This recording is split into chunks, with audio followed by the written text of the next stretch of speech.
Bom, galera, então, olha só. Eu estou aqui com um SQL Server aberto. Eu vou conectar ele de novo para fazer o passo a passo com vocês. Veja bem, aqui em nome do servidor está o nome do servidor onde está a minha instância de banco de dados. No meu caso, eu deixei o nome dessa máquina como Ultrabook. O tipo de autenticação aqui, eu posso fazer a autenticação do Windows. Quando eu coloco a autenticação aqui do Windows, o que ele vai fazer? Ele vai pegar o usuário logado no Windows e vai usar esse usuário para autenticar o SQL Server. Como o usuário de vocês é o aluno, né, vocês não têm permissão para quase nada dentro do SQL Server. Então, para a gente não serve. Então, olha lá, vocês vão ter que colocar a autenticação do SQL Server e aí aparece aqui no lugar do logon, vocês vão colocar o usuário SA, que é de System Administrator. Esse cara é o cara que tem permissão para fazer tudo dentro do banco de dados.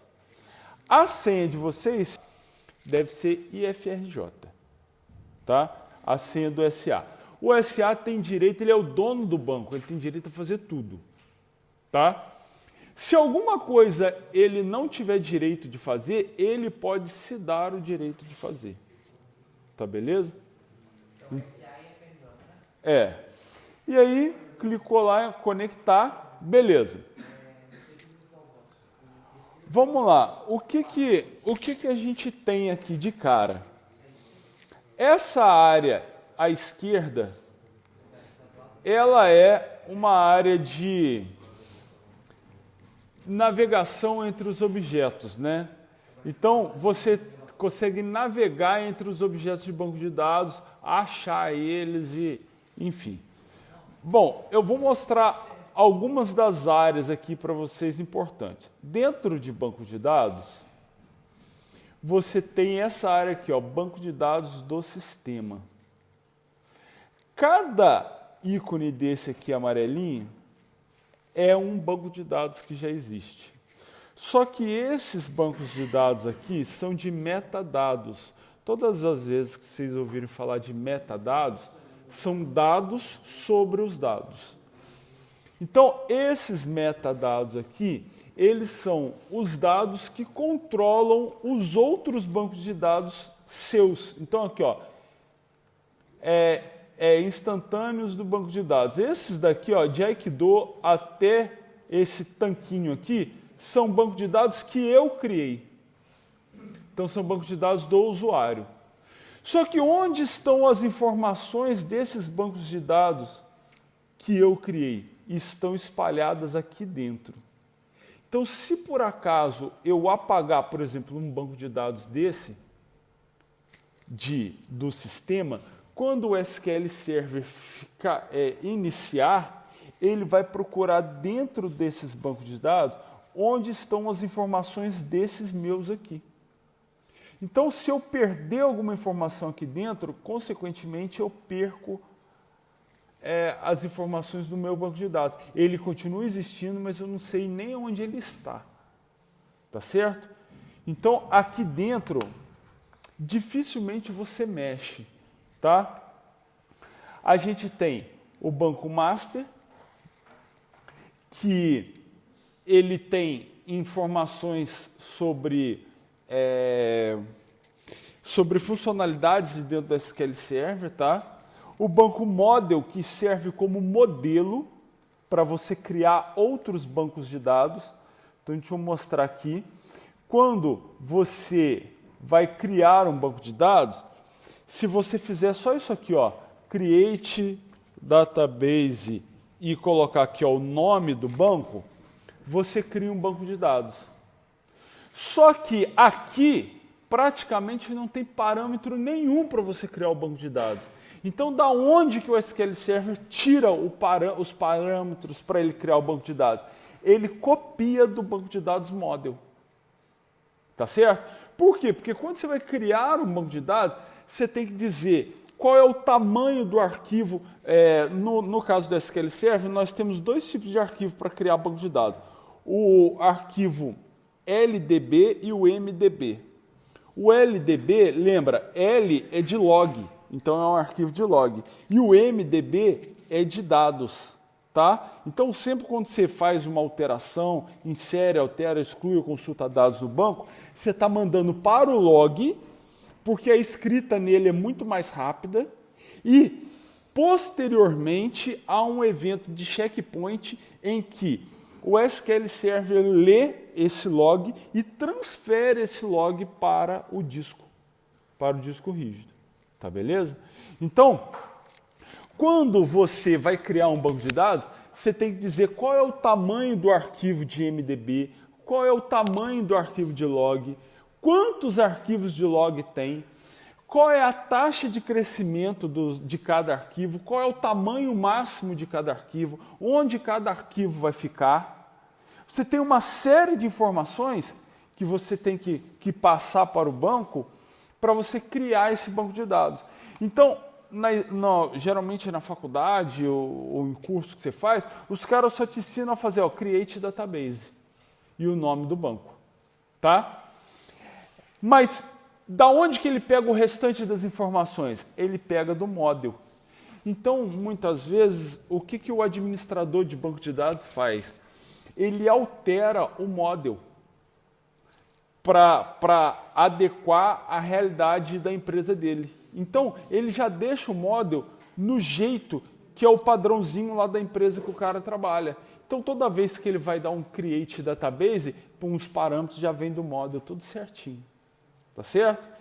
Mas, enfim, isso por hora não vai influenciar muito a nossa vida. Mas estou falando só para vocês terem noção de que não pode mexer ali. MSDB é o banco de dados que ele guarda as informações dos seus bancos. Então, toda vez que você faz um create database, ele pega e diz, olha, tem um banco de dados chamado nome que está no lugar tal, tal, tal. Então, ele grava essa informação aqui no MSDB. Toda vez que você cria, por exemplo, uma trigger, uma function, uma história de procedure, uma funcionalidade dentro do banco, ele precisa gravar no MSDB onde que essa funcionalidade está, qual é o nome dela, o código fonte dela e tudo mais. Tá certo? Então, ele usa o MSDB. E o TempDB? O TempDB é um banco de dados temporário. Toda vez que você faz uma operação no seu banco e que, para executar essa operação, ele não consegue fazer isso em memória, ou ele acha que em memória ele vai demorar mais tempo para fazer, o que ele faz? Ele cria um banco de dados temporário, ou cria tabelas temporárias aqui dentro do TempDB, para executar essa operação que você pediu para ele fazer. Então, ele cria a tabela temporária, insere dados na tabela temporária, realoca os dados, ordena, faz tudo o que ele precisa para te entregar a informação que você pediu. Depois, acabando esse procedimento, ele vai lá e apaga aquelas tabelas temporárias.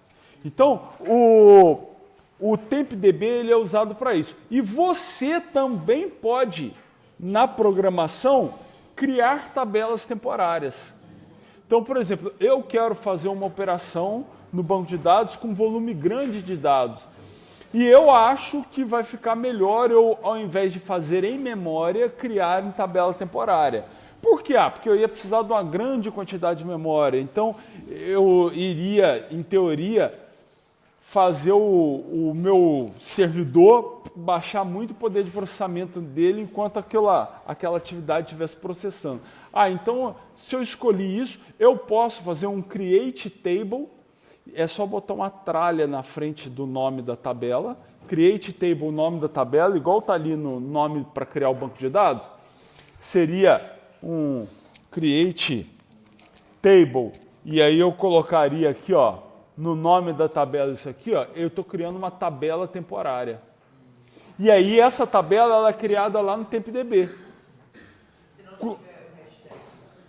Aí é uma tabela permanente. O próprio banco de dados apaga ela. Tá? Eu não preciso programar para eu apagar ela. tá beleza? Então eu criei tabela temporária, o próprio banco de dados apaga essa tabela assim que a informação, aquela funcionalidade terminar. Lembra quando você cria uma variável dentro do método? Acabou o método, morreu a variável. É a mesma coisa que acontece ali. Beleza? Então, olha só. Esses são os bancos de dados do sistema. Além da parte de banco de dados, né, você tem aqui a área de segurança, onde você tem logon, funções do servidor, credenciais, coisa e tal, objetos de servidor, onde você pode colocar aqui trigger, backup e, enfim, outras coisas mais. A parte de replicação, que você pode replicar o seu banco de dados, né, para colocar, por exemplo, 2, 3 bancos de dados com a mesma informação, se um cair, o outro sobe, e aí vai. Tá? E a área de gerenciamento, né, onde você faz coleta de dados, isso aqui é mais para a galera que está administrando o banco de dados, que o cara fica observando, olha, qual o banco de dados já está quase cheio, eu preciso aumentar um pouco o tamanho dele, qual tabela tá precisando de eu fazer um rebuild, de eu reindexar os índices da tabela, coisa e tal, ok? Não sei se é uma pergunta muito mirabolante, mas qual o tamanho médio do banco de dados? Então, que para você saber o tamanho certo que você vai colocar no seu banco de dados, você acaba fazendo um estudo, tá, do seu banco. Então, o que você tem que fazer? Você tem que pegar todos os atributos de todas as tabelas, ver o tipo de dado de cada atributo, ver no próprio manual do SQL Server, diz qual é o espaço utilizado para cada tipo de campo. Por exemplo, int tem um espaço que o banco usa. Tinint, que é um int pequenininho, né? é um int magro. Big int, small datetime, você tem o espaço em disco que é usado. Então, o que você vai fazer? Você vai imaginar de cada tabela uma linha de dados toda preenchida. Qual é o espaço que vai ocupar? E aí você vai imaginar o seguinte, eu espero crescer esse banco de dados, eu espero ter, sei lá, 10 mil usuários a cada ano, 10 mil usuários novos a cada ano. Cada usuário vai fazer tantas partidas por mês. Então você vai pegando esses valores de expectativa sua, vai multiplicando e aí você fala assim, eu quero que esse banco de dados fique tranquilo por 10 anos. Aí você vai multiplicar o quanto que você espera que ele vai crescer durante o primeiro ano e aí multiplica por 10 anos. Geralmente, assim, é um valor que você usa uma técnica para chegar nele, mas ele é um valor que muitas vezes não dá muito certo. Porque se imagina o seguinte, eu salvo foto no banco de dados. Supor. Você imagina, qual era o tamanho médio de imagens há 5 anos? Qual o tamanho hoje? Entendeu? Você tem... o celular, você pega uma câmera de 12 megapixels. Antigamente, uns 5, 6 anos atrás, uma câmera de 12 megapixels era uma câmera profissional. Há 10 anos atrás, uma câmera excelente de mercado, ela tinha 2 mega. Entendeu? Então, depende. Vídeo, você pega... vou guardar vídeo dentro do banco. Tem campo blob, que blob é a sigla de Big Large Object, que você pode colocar arquivos do Word, você pode... Tem campus glob, que é o Large Object, só que para caractere. Então, isso depende. Você pega um arquivo do Word hoje em dia, ele é grande. Você pega um Excel hoje, ele é grande, mas você pega um Excel da versão lá, sei lá, até 2010, o arquivo era pequenininho. Então, mas é mais ou menos esse trabalho que você faz para você chegar num tamanho de banco, entendeu? Ou se não, você faz igual, eu não aconselho muito, mas você faz igual, assim, num projeto maneiro, tal, que está rolando dinheiro, você vai fazer o trabalho certinho. Mas o que você vê essa galera que faz gambiarra aí fazer cria o banco aí, bota 10 mega nessa porra. Entendeu? Mas não é o legal. O certo é você fazer o procedimento mesmo, de você fazer a contagem. Aí você deve até achar Excel pronto aí na internet já para te ajudar. Você faz a contagem, quantos campos, de qual tipo de dado, qual tamanho. Aí ele já te dá mais ou menos o tamanho do banco. E aí a única parte que é chute, assim, que é expectativa sua, a não ser que você já tenha um volume certo de dados, por exemplo, eu colho dados de um equipamento. Então eu tenho o volume de dados que vai vir. Eu faço uma coleta a cada 10 minutos. Então eu sei, se eu colocar em linha do tempo, eu sei o tanto que eu vou coletar de dados. Mas, assim, jogo é uma parada imprevisível, né? Você pode fazer um jogo aí que nego vicia no jogo e o dia inteiro jogando. Entendeu? Bom, vamos lá, vou fechar isso aqui. Aí, galera, essa área aqui é a navegação. Se você clicar aqui em nova consulta, vai aparecer aqui a área de trabalho do teu jogo, do teu banco de dados. Essa é a área de trabalho porque é aqui que você digita os códigos que você vai colocar no banco, tá certo? Então é aqui que você cria o banco, cria as tabelas, cria os relacionamentos, faz a programação no banco de dados, que você debuga erro, você insere, altera, exclui, consulta dados. É essa área que você faz tudo. Lembrando que assim que você se loga, aqui, olha, está mostrando o banco de dados que você está conectado no momento. E olha o que a gente já tem que prestar atenção. Como o usuário SA é o usuário que é o dono do banco de dados, a gente já vem conectado no banco master, que é um banco do sistema. Tá certo? Então, se eu de cara esquecer e começar a fazer insert, delete, update, criar tabela, blá, blá, eu estou criando dentro do master. Tá? E aí, você já começa a sujar seu master. Tá certo? Bom, eu vou criar o nosso banco para fazer bagunça, né, que ainda não é o banco do trabalho do semestre. Eu vou chamar ele de Jogos 2018-2, tá? Então eu vou começar lá, ó. Create Database Jogos 2018-2. Beleza? Toda linha de comando, tá? E aí eu posso colocar um mesmo comando em várias linhas, na maioria dos casos, tem um ou outro que eu não posso. Mas na maioria dos casos eu posso colocar um mesmo comando em várias linhas. Eu termino a linha com ponto e vírgula, então toda vez que eu for terminar um comando eu tenho que dar ponto e vírgula ou eu tenho que digitar go. Tá certo? Ou ponto e vírgula ou go. Não difere de nada. Ponto e vírgula, você digita um caractere só, né? O go você já vai doido. E aí, se eu selecionar e clicar em executar, eu executo aquela linha. Se eu der um F5, selecionado, eu executo aquela linha. Se eu não selecionar nada e der um F5, eu executo tudo que está no script. Tá? Então, se tiver 500 linhas aqui, ele vai tentar executar as 500. Tá? Se eu, por acaso, selecionar só parte da linha e mandar executar, ele vai tentar executar só parte da linha. Tá? Então, por que eu tenho que fechar a linha lá com ponto e vírgula?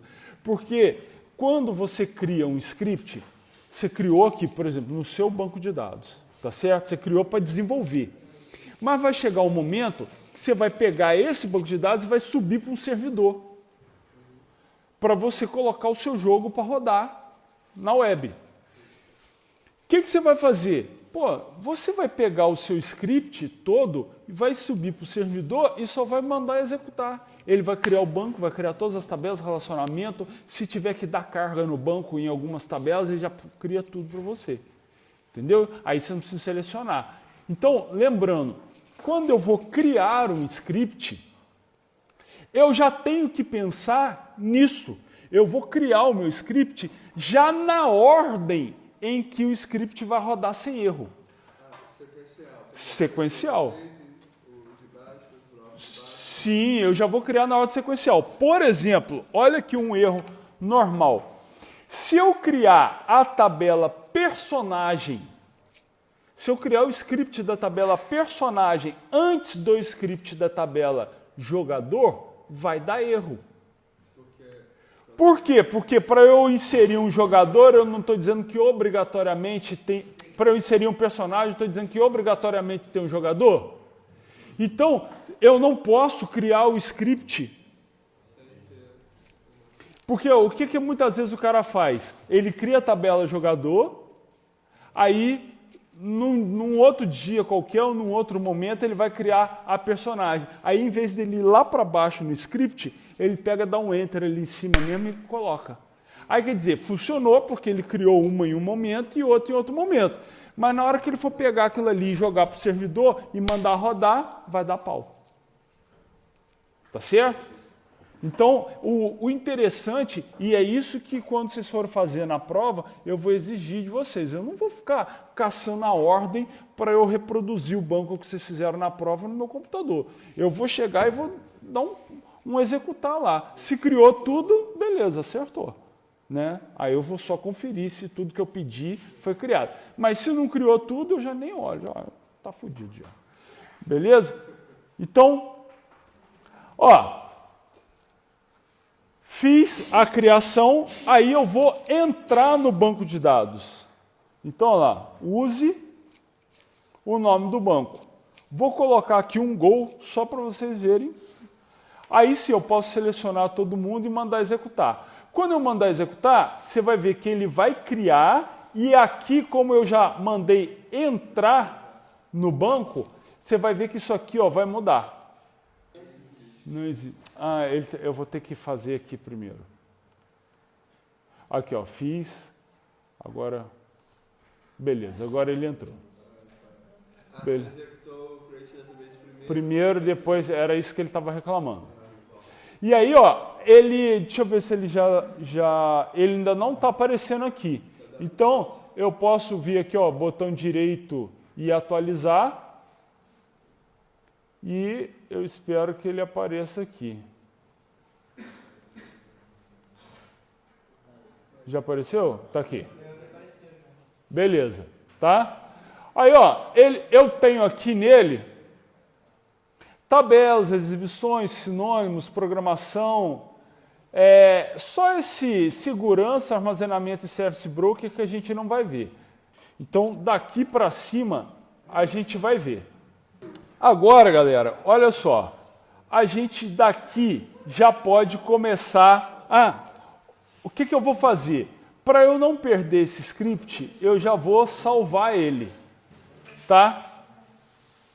É importante salvar, porque se algum dia você precisar replicar esse banco em algum lugar, já vai estar no jeito.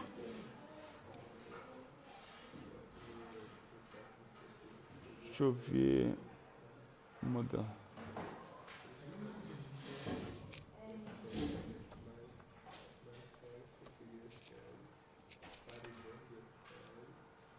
Então, ó, salvei ele. Se eu quiser que essa área aqui de baixo, né, ela tanto mostra que você executou com sucesso, quando mostra erro. E quando ela mostra erro, você pode dar um duplo clique na linha de erro, que ela vai te levar para a linha em que teoricamente está o erro. Se eu quiser que essa parte aqui suma, eu posso dar um Ctrl R que ela sai, tá? Aqui, ó, quando eu faço isso aqui, ó, aparece essa área de mensagem para mostrar ou um erro ou que executou com sucesso. Igual, se eu fizer isso aqui, ó, de novo, vai dar um erro, ó. Então, esse erro aqui, ó, tá vendo? Que quando eu clico, ó, ele é um link. Tá certo? Quer dizer que já foi criado. Aí eu tenho que olhar a mensagem de erro que está dando aqui. E se eu quiser que essa área suma, Ctrl R. Beleza? Ó, vou tirar o pino aqui para ficar melhor para a gente. Então agora, o que nós vamos fazer? Nós vamos criar esse primeiro banco aqui. Tá? A gente vai criar as tabelas todas separadas. Vamos só colocar alguns atributos aqui, que aí a gente já cria exatamente como está aqui. Então, ó, vou colocar aqui, ó,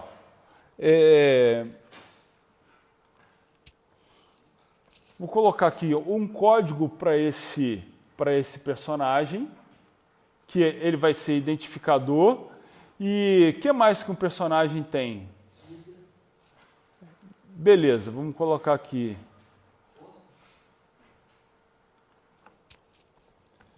Vida, o que mais? Força. Tá, vamos colocar força.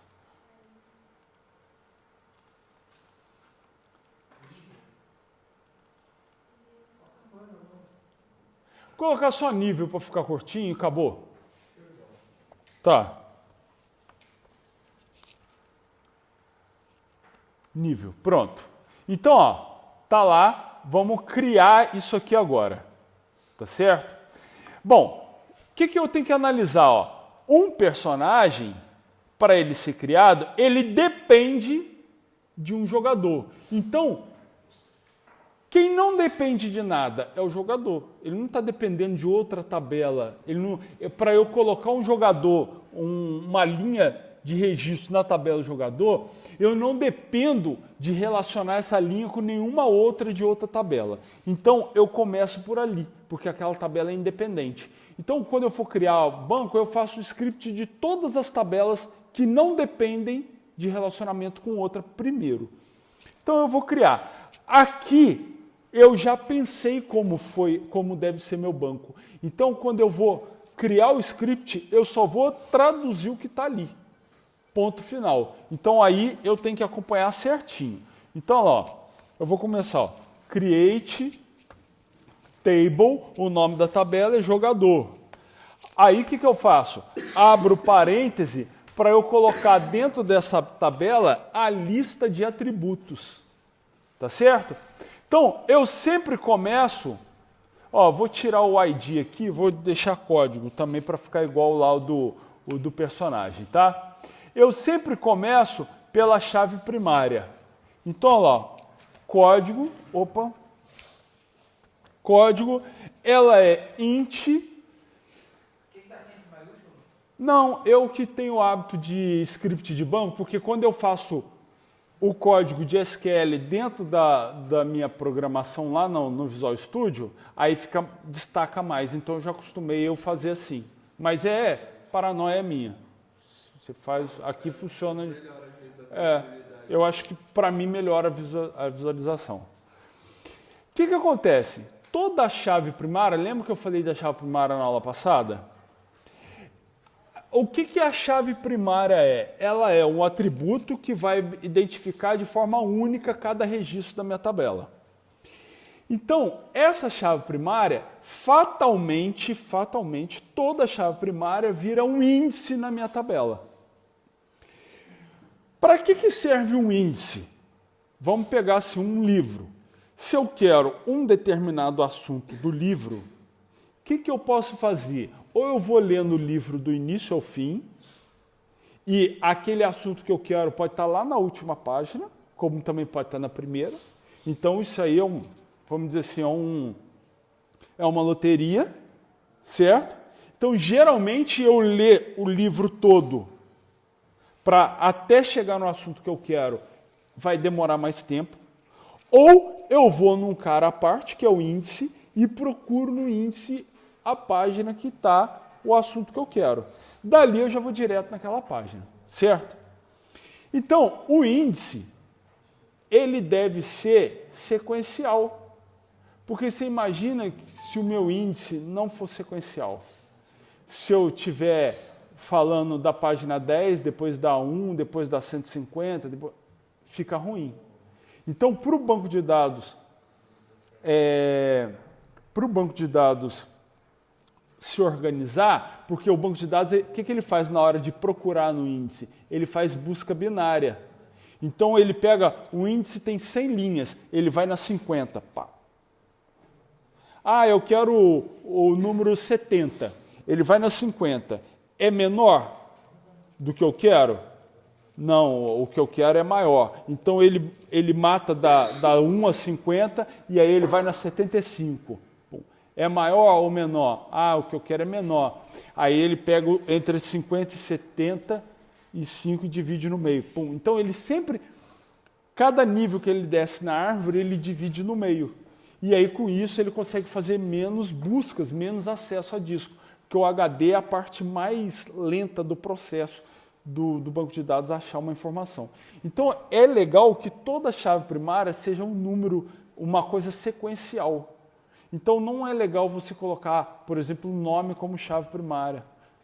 Você colocar o CPF de alguém como chave primária, porque você não tem como garantir que o CPF mais baixo vai ser cadastrado primeiro e o CPF de um número maior vai ser cadastrado depois. A busca dele é sequencial, então.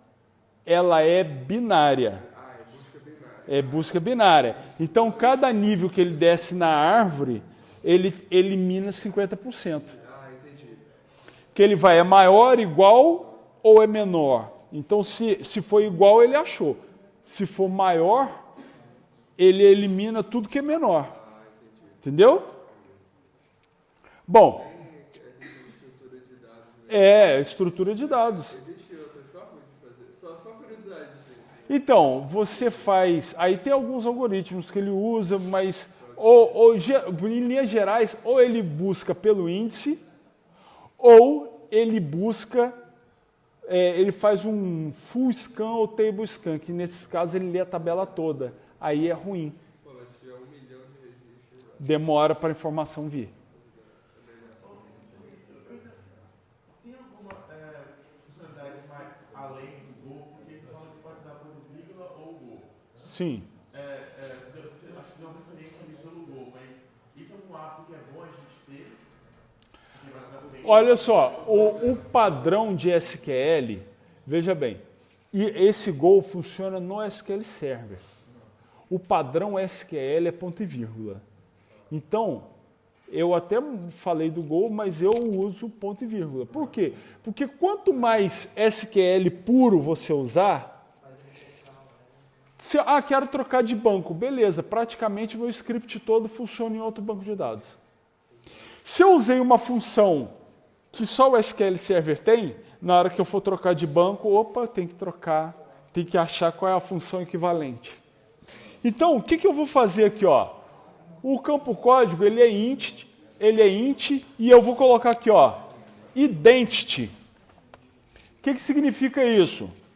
Eu vou colocar um campo autonumerado no código. E esse campo autonumerado, ele começa com o número 1 e aí eu pulo de 1 em 1. Então o primeiro registro é 1, o segundo é 2, 3, 4, 5. Se eu apagar um registro, o próximo é 6, 7. Então tem muita gente que acha assim, pô, professor, eu coloquei 5 registros, apaguei o número 5, aí inseri de novo, ele inseriu 6. Ele está errado. Não, ele nunca volta. Tentei dar um insert. Minha tabela está vazia. Tentei dar um insert, estava com erro, o número 1 já gastou. Aí, consertei o erro, deu um insert, o campo ficou 2. Beleza? Então, é por tentativa. Tentou, ele já gasta um número. Tá? E aí eu vou dizer que esse campo é chave primária. Então, lá, primary key.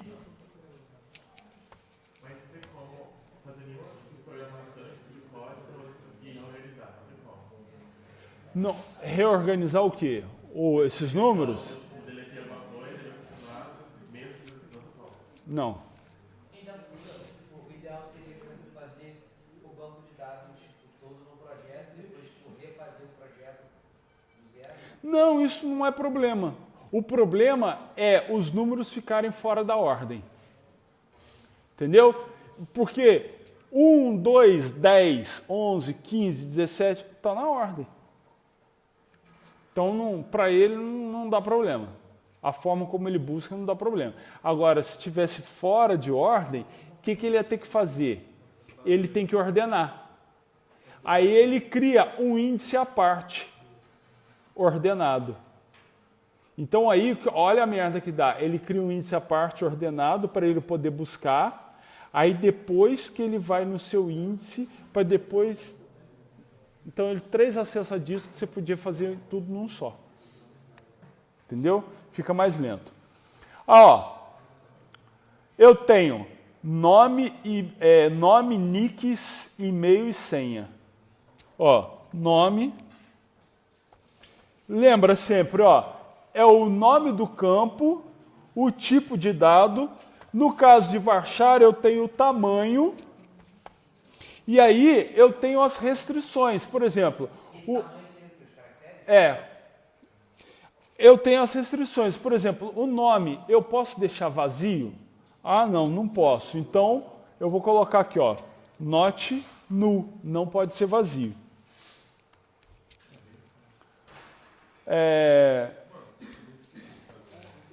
E-mail, varchar, vou colocar aqui de 100, porque tem cada e-mail arrumado. Ah, não pode ser nulo, tá bom, not null. Ah, eu não posso deixar cadastrar e-mails iguais. Então, tipo assim, 2 contas ou da mesma pessoa, ou de pessoas diferentes com o mesmo e-mail. Então, eu vou colocar aqui, ó, unique. Esse campo é único. Não pode ter. Professor, no caso, Ninguém pode ter igual. no caso para ver se, por exemplo, é um e-mail de verdade, ou seja, já são outros 500. Então, aí é o seu jogo que vai mandar um e-mail pro cara. Vamos fazer aqui a parte de banco? Beleza? Vamos fazer a parte de banco. Que aí a gente faz isso. Ó, nick, senha. Ó, nick pode ter igual, né, afinal. Vamos colocar aqui, ó, varchar. Vamos colocar aqui um nick de 20 posições. Também tem que ter. Senha.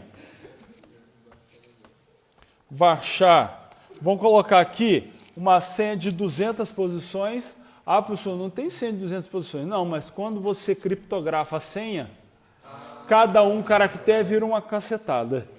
Entendeu? Então já põe criptografada. Também, ó, not null, não pode ter. E aí, vamos dizer o seguinte, eu preciso confirmar o e-mail. Então, beleza. Eu vou colocar assim, ó, sei lá, um campo confirmado. Beleza? Esse campo, ele é boolean, certo? Está confirmado ou não. Porém, o SQL Server não tem tipo de dado boolean. Então, você vai fazer um char de sim, não. Você vai fazer um, tá? Então, ó, caractere de uma posição. Ó. Então, quando o cara se cadastra, aí tá confirmado o e-mail dele? Não.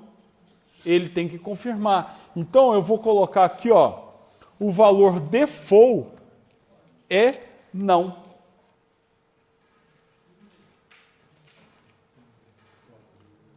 Beleza? Tem como eu colocar aqui que só pode sim ou não.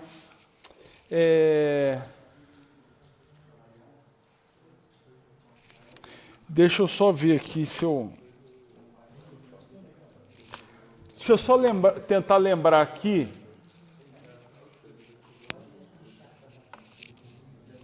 A diferença de char para varchar? Varchar, caractere variado. O que significa isso? Eu deixei aqui, ó, 50 posições para o nome. Mas se o seu nome, por exemplo, é Rui, você gastou 3 posições, ele pega e compacta. O char, se eu deixar 50 posições, você usou uma, ele coloca 49 espaços. Ele não compacta. O char, no caso, é para números, informações unitárias. Geralmente, o char é melhor que o varchar, mas geralmente a gente usa varchar porque o varchar facilita a nossa programação. Então, geralmente, o que você faz? Você usa o varchar para locais em que você não sabe a quantidade de caracteres que a pessoa vai usar, e você usa o char, onde você sabe exatamente a quantidade de caracteres que vai ser utilizado. Eu vou deixar isso aqui assim, vai dar erro aí na hora da gente executar. Vai dar erro aí na hora da gente executar, eu tento descobrir o que é o erro. Mas olha só, eu estou definindo o campo confirmado, é um caractere de uma posição. Se eu não colocar nada, ele vai entrar com valor N, ou seja, não está confirmado. E eu vou, toda vez que um valor for colocado nesse campo, eu estou mandando ele checar se o valor do campo está entre S ou N. Tá certo? Então, só vai aceitar sim ou não. E o que você vai... Aí é o teu jogo que vai fazer o seguinte. Você vai criar um e-mail, né? Vai mandar um e-mail para o cara, para o jogador, com um e-mail que ele cadastrou ali, certo? Com um link. E aqui, aí você gera um número doidão lá, ou coloca alguma informação para não dar para a pessoa...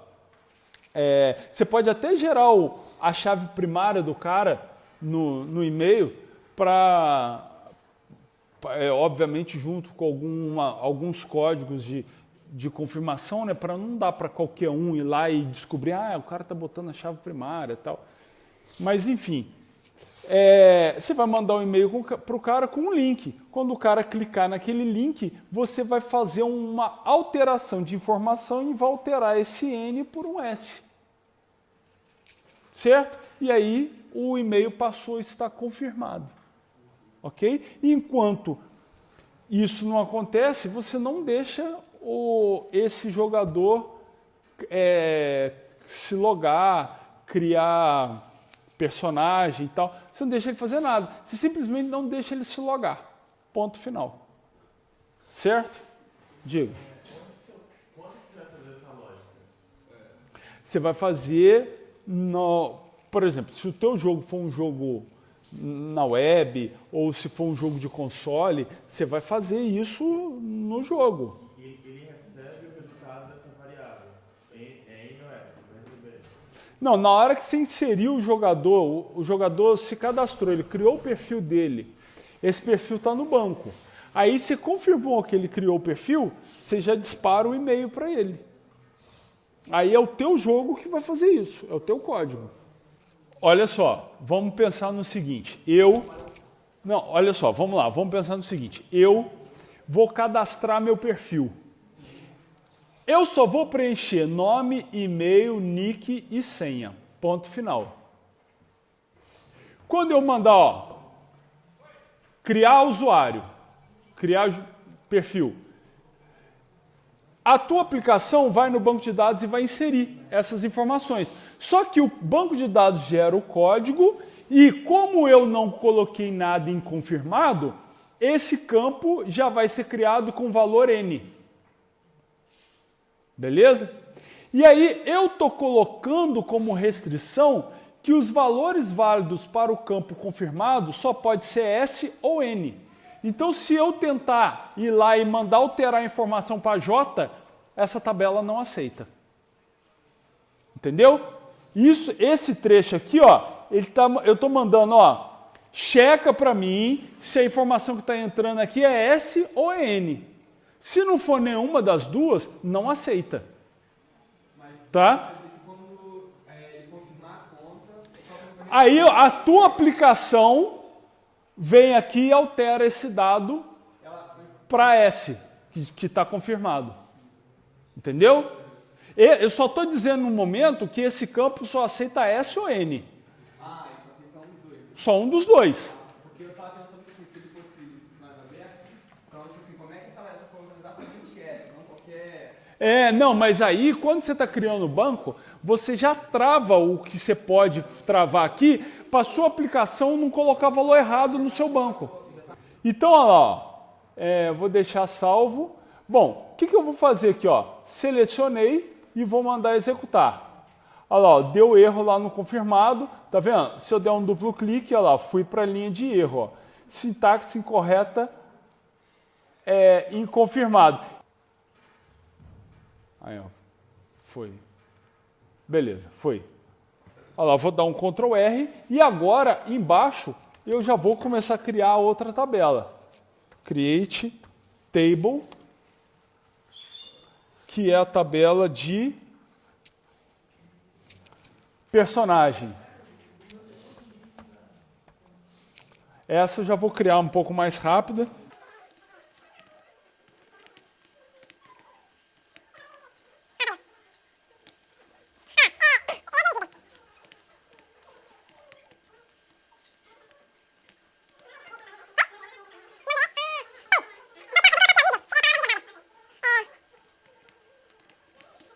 Beleza. Aí, olha só. Lembra aqui, ó, que eu estou mostrando que o personagem se relaciona com o jogador? Então, esse relacionamento vai gerar para mim um campo lá na tabela de personagem. Por que na tabela de personagem? Porque personagem depende de jogador. Então, o que vai acontecer? A chave primária de personagem, de jogador, vem para personagem como chave estrangeira. Então, como é a chave primária de um vai para o outro como chave estrangeira, o mesmo tipo de dado que é a chave primária vai ser na outra tabela como chave estrangeira. Então, para eu identificar, eu vou colocar aqui, ó, jogador int, ó, o mínimo é 1, então eu tenho que colocar not null, certo? Porque é chave estrangeira. Agora eu vou colocar nesse cara a informação, né, a constraint, a regra de que esse campo jogador aqui é uma chave estrangeira da tabela jogador. Então eu vou colocar aqui, ó, constraint, tá? Que é uma regra. Aí, o nome da regra, eu vou colocar FK de foreign key, né? O nome da regra, FK personagem, personagem jogador. Aí o tipo dela é um tipo de foreign key, chave estrangeira, no campo jogador, tá? Que faz referência à tabela jogador, campo, código. Tá beleza? Tá joia? Então, olha lá, eu estou criando uma constraint, uma regra, chamada FK personagem jogador. Essa regra é do tipo foreign key, ou seja, chave estrangeira, que está sendo aplicada no campo jogador, esse campo aqui. E eu estou dizendo que esse campo jogador, ele é chave estrangeira, né? Ele faz referência à tabela jogador, o campo código, ou seja, o campo código da tabela jogador, que sai lá de jogador como chave primária e vem para cá como chave estrangeira. Então, eu fiz questão de colocar com nomes diferentes, tá vendo? Aqui ela chama code e aqui ela chama jogador. Por quê? Porque eu não poderia deixar aqui, ó, aqui eu já tenho um campo code, então eu não posso deixar dois campos com o mesmo nome, tá certo? Bom, aí eu vou selecionar esse cara aqui e vou mandar executar. Beleza, executado com sucesso. Ok? Então eu já tenho as minhas duas tabelas. Aí, olha só, eu vou dar uma olhada aqui para ver se eu fiz esse modelo aqui exatamente igual no meu banco de dados. Como é que eu vou fazer? Tá vendo aqui, ó, database diagrama? Aliás, diagrama de banco de dados? Tá vendo? Ó. Olha o que eu vou fazer. Eu vou clicar aqui nesse mais. Tá? Quando eu clicar, vai aparecer uma mensagem. Eu nunca li o que está escrito nessa mensagem. Eu sempre apertei sim, concordo. Né? Quando você está querendo alguma coisa, você concorda com o resto. Beleza. Aí eu venho aqui no diagrama de banco de dados, o botão direito, novo diagrama. Ele vai mostrar para mim uma lista com todas as tabelas que eu tenho nesse banco de dados. Então eu vou deixar a primeira selecionada, segurar o Shift e clicar na última. Ele deixa todas selecionadas. Tá certo? Feito isso, eu clico em adicionar e depois eu fecho. Tá aqui, ó, o meu banco de dados. Tá certo? Agora pode. Olha só, o que isso aqui quer dizer? Veja bem, eu tenho a tabela jogador, a tabela personagem. Aqui os campos, né? Obviamente tem informação de todos esses campos, tal. E aqui eu tenho o relacionamento, olha lá, ó. Tá vendo lá? Relação FK personagem-jogador entre jogador e personagem. Tá vendo? O local que está com o desenho na chave significa que aqui é que está a chave primária e o local com o infinito é onde está a chave estrangeira. Tá? Então, você já vê que a relação aqui é de alguma coisa para N. Tá? O lado infinito é o lado que está com N. Tá? Tranquilo? Bom, então eu clico lá para salvar, vou dar o nome de DTG banco, e aí eu salvei esse diagrama. E isso vai me facilitar bastante para posteriormente, se eu precisar fazer uma consulta que envolva várias tabelas, eu olho pelo diagrama, para eu fazer essa consulta, então eu tenho que navegar pela tabela tal, até chegar na outra, para buscar a informação que eu quero.